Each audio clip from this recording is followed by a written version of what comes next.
Hey, it's a Saturday night and I am at the office because I guess it was almost 2 years ago now. I quit my job and started working on my startup with my dad, which is fun. We have a YouTube channel. I'll put the link somewhere.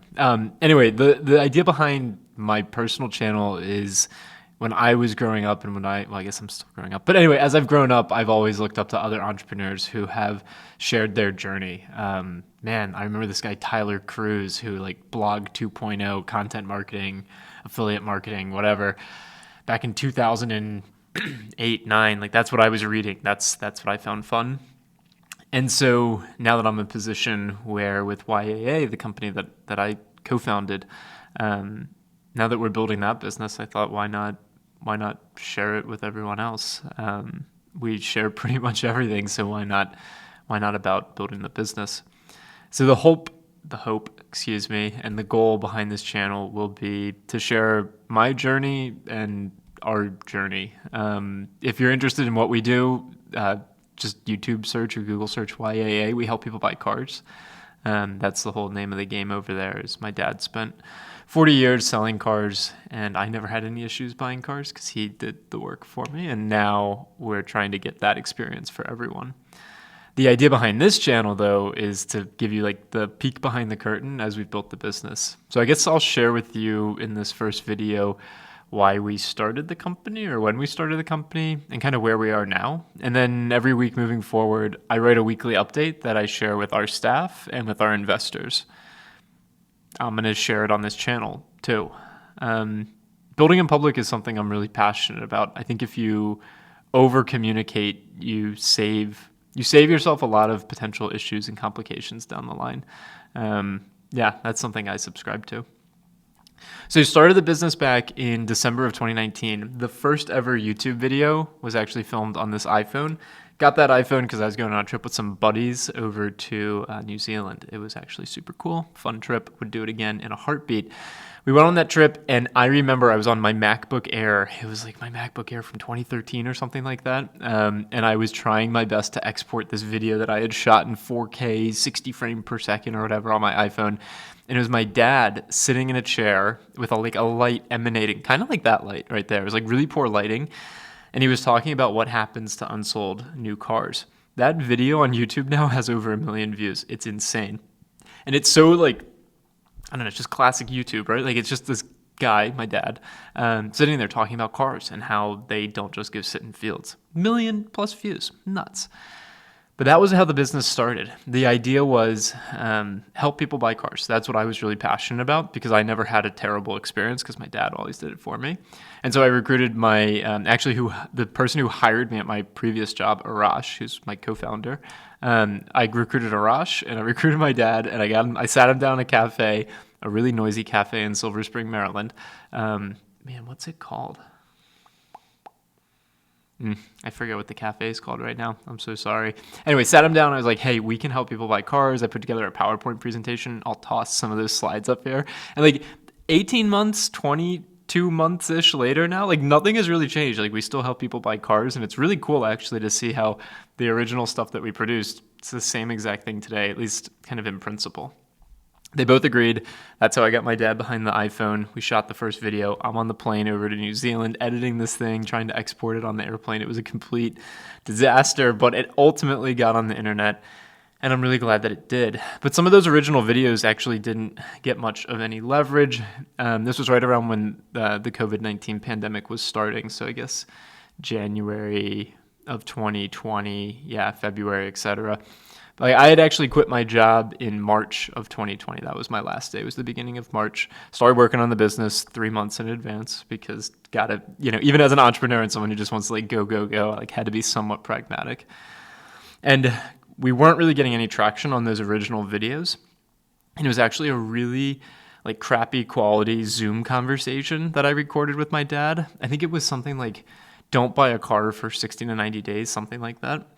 And it was just a conversation between me and my dad, like using the webcam camera and like no mics, anything like that.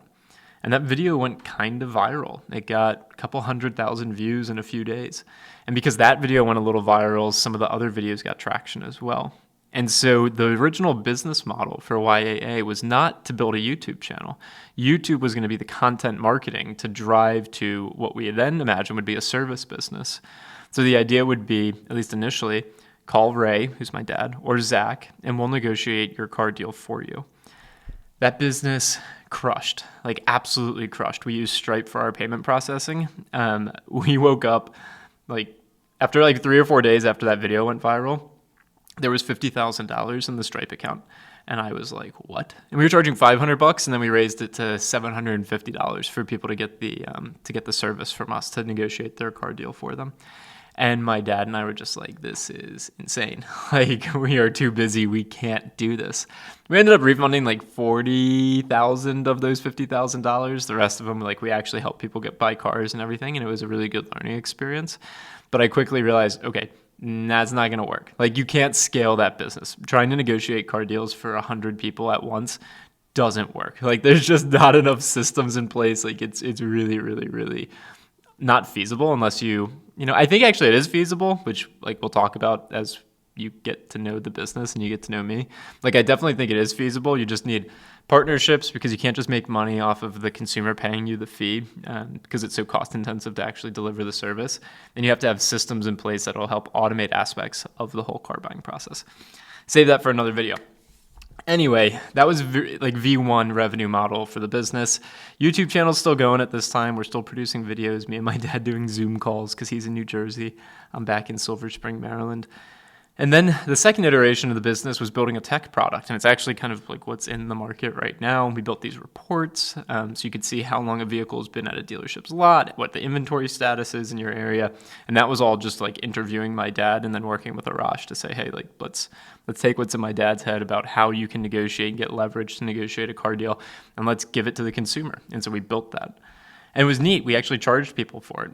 That's not like a typical revenue model in automotive. Typically in automotive, like you are the product. Like you get something for free from cars.com and then they sell your data to a dealership. We did it differently. We were like, no, you have to pay us $14.99 a month and we're going to help you. And that resonated with people. That product was launched, like end of November, beginning of December of last year, 2020.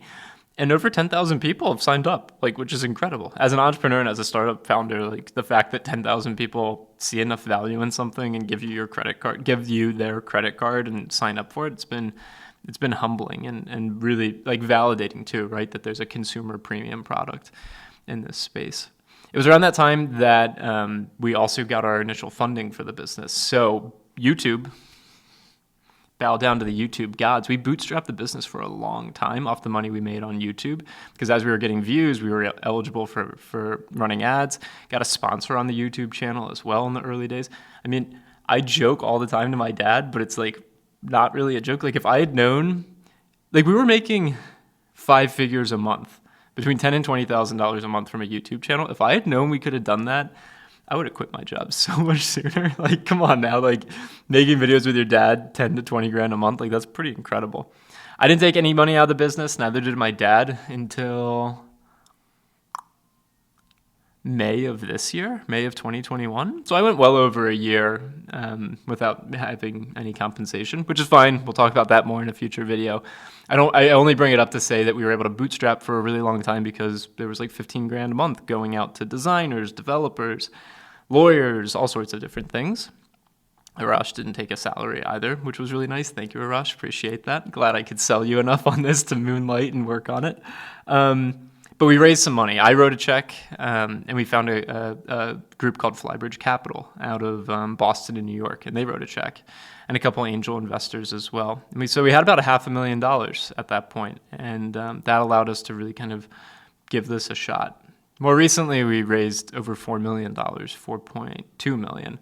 Flybridge, Next View, Long Journey out in California. Anyway, we'll talk more about fundraising and venture capital in a future video. I learned a shit ton going through that experience. It was draining. It made me not want to necessarily be an entrepreneur because it was, or at least a venture-backed entrepreneur, because it was so painful and so distracting from what I really wanted to be doing, which was like working on products and building solutions, developing solutions.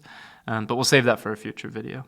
Anyway, that's a little bit of background on like YAA.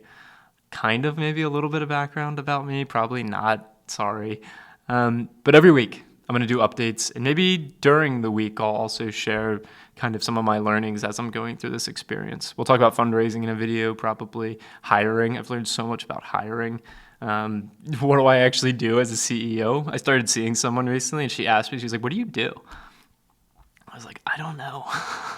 So maybe we'll do a video about like what being a venture-backed startup CEO like does during a day. Or if no one actually finds this content interesting, then I'll just do like little personal vlogs, and it'll be really, really neat, hopefully in like 5, 10 years to reflect back on this time and be like, okay, cool. What did I learn from that experience? Because I sure as hell hope I do this a few times. Although it's really hard and like challenging, I can't imagine not working on stuff like this. Okay, anyway, video number 1 in the books. See you next time.